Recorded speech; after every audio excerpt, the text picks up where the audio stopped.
Hello everyone, welcome back to a special edition of This Week in History, now this month in history, where we're going to look back on some featured stories from the month of October in the Lake Forest, Lake Bluff community. I'm Alexandra Schneider, thanks for coming back. So we're going to dive right into 1904 when Mayor Pierce of Waukegan made a strange discovery, or perhaps more accurately, a strange claim.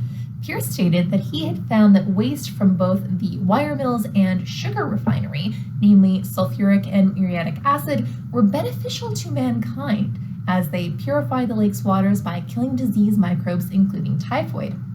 Now, you may be thinking, Alex, don't those actually sound like not great things to be in the water? You would be right. While a quick Google search totaling 5 minutes of research did tell me that small amounts of these chemicals can be used to treat water, I confirmed with a trained chemist that indeed dumping huge amounts of acid into the lake as factory runoff isn't actually that great of a thing. At the time period, back in 1904, the water was to be analyzed to see if Mayor Pierce's claims did indeed hold up. And in 1905, the Reverend Dr. James Gore King McClure, after serving nearly 25 years as pastor of the Lake Forest First Presbyterian Church, left to take up a new position as the president of the McCormick Theological Seminary. His final sermon, the Sunday prior, had been very well attended with much emotion amongst his loyal parishioners.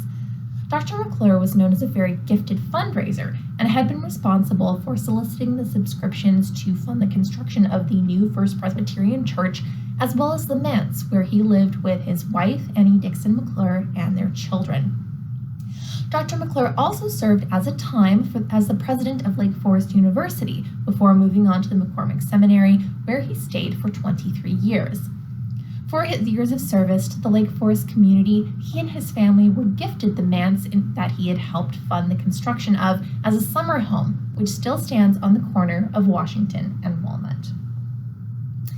And now for a literal blast from the past. Sorry, terrible pun.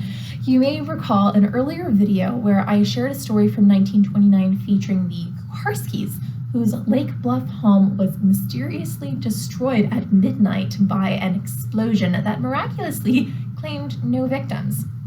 As you may have guessed, however, the lucky absence of all 4 residents of the house in the middle of the night was more than a little bit suspect, as was the scent of gasoline on mattress fragments that were found at the blast site.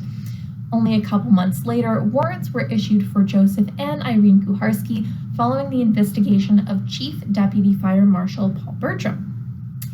Insurance fraud was suspected, though no payouts were to be issued until the investigation was completed. Kuharski himself was staying put in Wisconsin apparently and refused to return to Illinois, so an extradition warrant was in the works. And finally, in 1942, the community was preparing for the grand opening of Lake Forest's brand new hospital at Deer Path and Skokie. Though the hospital was slated to open November 2nd, all residents of Lake Forest and Lake Bluff were issued an invitation to an open house to view the new facility.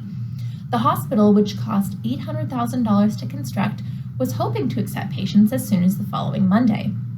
The hospital was designed to be a modern and comfortable place, rejecting the sterile white decor of the past with warm, soft colors and floral fabrics. It was complete with a sterile nursery, 3 operating rooms, several laboratories, as well as dormitories and kitchens. The hospital had an estimated bed capacity of 65, nearly twice that of the Alice Home Hospital. It also included 15 registered nurses residing on site, 16 active doctors, and 10 consulting. The hospital was a community project with 700 donors contributing towards its completion. And there you have it, a look into the past of our community during the month of October. Thanks so much for tuning in. Be sure to check out the History Center website for more great content, and I will see you in November.